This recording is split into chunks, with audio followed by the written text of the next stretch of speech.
Welcome to Healthy Mama Hacks, a weekly mini podcast where I share my best tips for hacking your healthy mama life with simple tips for easier eating, cooking, and living a healthy mama life in 20-ish minutes, about the time it takes you to fold a load of laundry. So let's do this, mama. Hey friend, welcome back to the Healthy Balanced Mama podcast. Today is part 4 in my meal prep series. It's the last in the series before I answer your questions. I'm answering listener questions. Next week, I'm doing a meal prep Q&A. And so that's what we're going to be doing next week. But today, I want to dig into my absolute favorite meal prep term, probably my favorite cooking term in general. You've heard me talk about this before, but we're going to go into mise en place and mise en place hacks. So what is mise en place? Mise en place means everything in its place, or I think it's directly translated to set in place. This is one of the first things that we learn in culinary school, and it is literally the chef's secret to getting meals on the table in a restaurant with efficiency. So you know how you go to a restaurant and your waiter or waitress comes up and they get your drink order and they bring it to you, and then they're like, "What would you like to eat?" And you're like, "Yeah, I'll have this appetizer and this dinner." And so you get the appetizer and like you've barely had a bite of the appetizer and then your meal is right in front of you.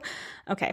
I do have to say that restaurants should definitely give you a sec because you want to have an enjoyable food experience, but that has definitely happened to me. And the reason why is because those chefs in the back are efficient. They are either it's really quiet in the back and you're the only ones that they're focusing on, or they're just really efficient and they're getting things to you fast because they have a system down in the back. And that system is doing mise en place. Chefs come in hours and hours before dinner service starts. They're not rocking up at 5:30 for the dinner service. I guess people eat dinner earlier than that, but they're not rocking up at 4:30 for a 5 o'clock dinner service. They're coming in at 1 or 2, up to like 6 hours ahead of time to prep for the meals that night. The reason why meals come together so fast is because everything is prepped and ready to go. A lot of things are par cooked and ready to go. And so they are just cooking like the main items, like they're cooking up your steak right then. And the sides are just being thrown together. They're just sauteing up the vegetables really quick, but they've already been chopped. They're already ready to go. I worked in restaurants for years, and this is what you do in order to get things out quickly. So this is not something that's just reserved for restaurant chefs, though. This is something that you can do every single time you cook. And meal prep essentially is just one form of mise en place. You're just mise en placing things ahead of time, typically, on the weekend or at the beginning of the week to help make your meals more easy and convenient throughout the week. So mise en place is important anytime you cook, not just when you're prepping, but prepping is a form of mise en place, especially ingredient prep. That's essentially just doing mise en place ahead of time. With batch cooking, you're cooking the whole meal, but mise en place is still an important part of the cooking process. I talked about this last week when I talked about the meal prep order of operations. Clear your space, gather your equipment and wash your produce, preheat, mise en place, and then cook. You always want to mise en place before you cook. So that just means getting your ingredients chopped and ready to go before you start cooking. This is going to make you so much more efficient because you're not chopping the thing and then putting it into the pan and then chopping the thing and then putting it into the pan. That's a really easy way to burn the first thing that's in the pan because you're not paying attention to it when you're getting something else done. That's not actual efficiency. Efficiency is being able to stand there and saute the onions and have them cook up really fast because you're there, you're sauteing them, you add the next thing in. You're actually able to pay attention to your food. And now I get mom life, distractions happen all around us. However, in a perfect world where there are no distractions, you can pay attention to the dish that you are actually cooking without being constantly distracted by the other things you need to prep. You're prepping everything ahead of time, whether that is during your meal prep or just before the meal you're going to cook, and then everything comes together easier. You can pay attention to it, you can taste it, and you can make it as delicious as possible. So today I want to give you some some mise en place hacks to help you in your mise en place to make your mise en place even more efficient. So this is going to be, like I said, the last in this series, but it's probably going to be one of the most practical and helpful. Actually, I hope all of these in this series have been super practical. And I didn't mention at the beginning because I was just excited to jump in. But if you haven't listened to the first 3 in the series, the first was about the 4 P's of meal prep: plan your meals, prioritize your needs, plan your prep, and prep your meals. The second was all about how to prioritize your prep and decide what you actually want to prep, because prepping is about creating your own convenience, not cooking everything ahead of time. Last week, we talked about the order of operations that I just talked about, and today we're going to talk about mise en place. And I go into all of these in way more detail in my meal prep course, and I will always put the link to that in the show notes in the description box down below. And there's always a printable that goes along with the Healthy Mama Hacks episodes as well. So you can click that link and you can get it downloaded. You can download it, you get it sent to your inbox, and you can download that with all of these tips in one place. So if this one feels a little bit more random, that's because I've already given you all of the other things. Today is just straight up hacks, how to make your mise en place easier. So hack number 1. Mise en place isn't just for food, it's also for equipment. I talked about this a little bit when I talked about the order of operations last week and asked you to gather your equipment, but whether you are prepping ahead or you're just getting ready for your meal, you want to gather what you need before you begin cooking. It is way more annoying to be like digging in the cupboards for the pasta pot. Like you have everything ready to go to create this pasta dish and you're like, okay, I got to get my pasta pot out. So you get your pasta pot out and you fill it with water and you put that on to boil and then you put the pasta in and then you're getting all your other prep done. And then all of a sudden the pasta's done and you're like, oh my gosh, where's my colander? And you're searching through all the cupboards and you're trying to find it. And then the pasta's overcooked and disaster, guys. Get your equipment ready ahead of time. Put that colander in the sink because you've already cleared out the sink, right? You've cleared off your space. The sink is clear. You're ready to go when you're prepping. So it's cool. Put it in the sink and get it ready for your pasta. So again, this is true anytime you cook, not just when you're prepping.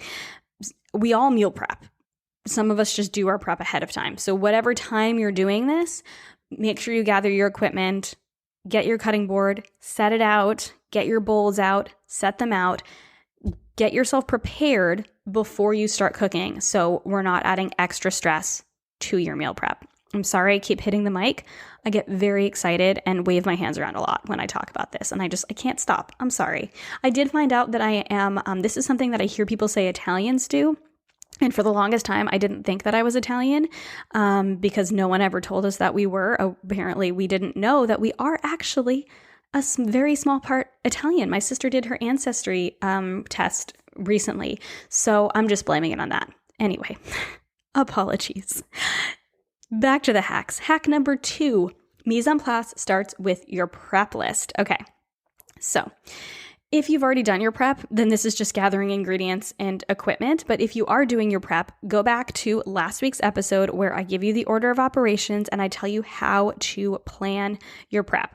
This is about listing what you need to prep, both the full meals that you're cooking or the items that you're cooking, cooking time, cooking temperature, because you're going to cook what is longest first. That's my next hack. We're going to talk about that in a second. And then the individual items that you need after that. Okay. So mise en place starts with your prep list. No chefs come in to the kitchen at 1:00 to get ready for dinner service like, I'm going to look into the fridge and consider what I might need to prep. Or just like glance at the menu and like, I think I'll chop some carrots and maybe some broccolini. No, they have a list. They're like, okay, these are the things I need to do for my part of the kitchen. And this is what this dude is doing for his part of the kitchen. We know what we need to do when I'm like in the kitchen, but you know what you need to do before you start doing it. So plan your prep. This does not have to take a long time. It's going to take you less than 5 minutes, but just figure out what's going to take you the longest and what's the time and the temperature that each item is going to take. Just jot it down, okay? And then hack number 3, I already mentioned this, but it's hack number 3 nonetheless. Start with mise en place for the longest cooking item first. So you're going to prep your ingredients for the longest cooking item first, get that going, and then continue on with your prep from there. Hack number 4 is that you want to make sure that you are doubling up ingredients in your mise en place. I mentioned this in last week's episode as well, but when you are doing the mise en place for the first item that you're going to cook, I want you to glance down at the list that you made, at the other items that you need to prep as well, and if there are more than one onion that needs to be chopped or carrots that need to be chopped, do that all at once because you've already got that item out. You might as well just peel 4 carrots and chop them up instead of just one. It's not going to take you that much longer, but it's going to be really annoying to like chop the onion and wash the cutting board and then chop all the ingredients for that recipe and then go back and having to do another onion again, and then you're crying twice and it's just a mess. So do it all at once, okay? So double up. Hack number 5 is to secure your cutting board. Okay, I'm going to say this again. Secure your cutting board. If your cutting board is slipping around, you're going to cut yourself. And if you don't cut yourself, if you like slip and your knife hits you and you don't cut yourself, then your knife is not sharp enough. Just kidding. I'm sort of kidding. I don't want you to cut yourself. That's why you need to secure your cutting board. So if your cutting board doesn't have grips on it, you want to take a paper towel, lightly wet it, put it down underneath your cutting board, put your cutting board down, and it should be nice and firm there.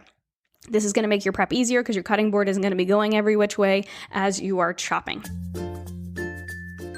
Hey mama, jumping in here for just a quick sec, because if you love this series on meal prep, you are going to love learning from me in person, sort of, in this month's online back-to-school meal prep class. In this hour-long meal prep adventure, you'll learn pro tips from me, a former personal chef and busy mama, on how to prep ahead for the week in just an hour, setting yourself up for an easier, healthier, and more delicious week. Best of all, you'll be learning live, which means you're not only watching me cook, you can also ask questions and interact with me, and you'll end class with a fully prepped breakfast, lunch, and snack, as well as ingredients for 4 days of dinners. Sounds pretty awesome, right? Head to healthymamakris.com/classes to join. Space is incredibly limited, so don't wait to grab your spot and join us. That's healthymamakris.com/classes to join me in my back-to-school meal prep class.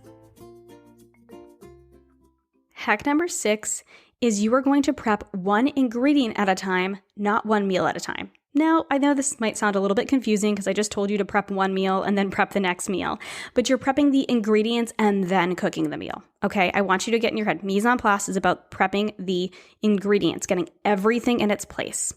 So you're prepping all the ingredients and then you're cooking. You're not going back and forth from the stove to your cutting board. Okay, this is the most important thing about mise en place. That is the definition of mise en place, getting everything in its place before you start cooking. Hack number 7. Bowls are your friend. I alluded to this in the last episode, but you want to get all of the bowls out. You want, first and foremost, a scrap bowl to put all of your scraps in so you're not running back and forth from the counter to wherever your trash can is. So make sure that you have a scrap bowl. And then you also want to have bowls for ingredients. And here is what's key. When you're doing your mise en place and when you are doing prep that is basically just mise en place, like ingredient prep for the week, keep those bowls with the recipe ingredients together. So the ingredients for one specific recipe together. And then when you go to put things into containers, then all of that is together and ready to go, whether you keep it separate or put it together. Like I put things like carrot, celery, and onion together because I'm just going to cook them all together. Slow cooker items, you can put all that together, all the produce or things like that together. But bowls are your friend. This is like the one thing I'm not minimalist about at all in the kitchen. I have a ton of bowls, and that's because I use every single one of them during my prep. Hack number 8 is to clean as you go. I told you to clear your space at the beginning of your prep last week, but I want you to clean as you go. I want you to make sure that your cutting board is clear in between shopping items, that you are not crowding your cutting board because you're way more likely to cut yourself, and keep those bowls out of the way of your cutting board. Give yourself space, okay? This is one of those things that you actually get graded on in culinary school, is keeping your space clean and clear, because it's way more efficient and way easier to cook when your space is clear. Hack number 9 is to measure your spices. This is something I think a lot of people forget when it comes to mise en place, but measure your spices out. If they're all going in at once, put them all in the same bowl. You can put the salt in as well. You want to make sure that you're seasoning your, oh my gosh, you guys, if this is like the most important kitchen tip I think I can ever give you. People do this wrong all the time. And yes, I am saying it is wrong. You need to season early. You want the aromatic compounds in the spices to come out of your dish and to infuse in the items in your dish. So season early. Please do not season at the end of your soup and expect it to be flavorful. Season early. Season your meat early. Season your vegetables early. Season early. I don't know if you heard that, but I had a tiny visitor. So sorry for that little pause there for a second. But you need to season early. So season your dishes early at the beginning of your cooking. So make sure that you are measuring your spices out ahead of time. And last but not least, I am all about a clean counter. But for efficient cooking in general, including in your meal prep, have a spot next to your stove for your most used stovetop items. Like I said, I don't like having a lot of things on the counter, but having your oil, your salt, your garlic, the things that you need that you're going to use within your cooking next to your stove is going to make a world of difference in making your cooking more efficient. So that is where I am going to leave off today, friends. I wanted to give you some quick mise en place hacks. Like I mentioned, I give way more tips in my meal prep course, so check that out in the show notes. But I am just so appreciative of you following along and listening in to this series. I hope it was helpful for you. I know it's been really fun for me to record. Meal prep is one of my favorite things to talk about. And so I hope this is helpful. Be sure to catch me over on Instagram at Healthy Mama Chris, and in the Healthy Balance Mamas Facebook community. Links for both of those are going to be in the show notes below. And next week, we will dig into some of your listener questions on meal prep. I cannot wait. So I will catch you next week. Thank you so much for listening to this episode of the Healthy Balance Mama podcast. If you loved it, would you take a screenshot and share it with a friend over on Instagram and tag me in it? It helps me so much to know what you love and are taking away from each episode. If you really loved it, would you hop over to iTunes and give me a star rating and review? Every rating and review helps this podcast be seen and heard by more women who need to hear the message of balance and wellness without deprivation. It's the best free gift you could give me. And as a reminder, the information and opinions on this podcast are meant for education and inspiration only and are not to be taken as medical advice, diagnosis, or treatment. Please consult with a trusted practitioner before making any changes. Have a beautiful day, friend, and I'll see you in the next episode.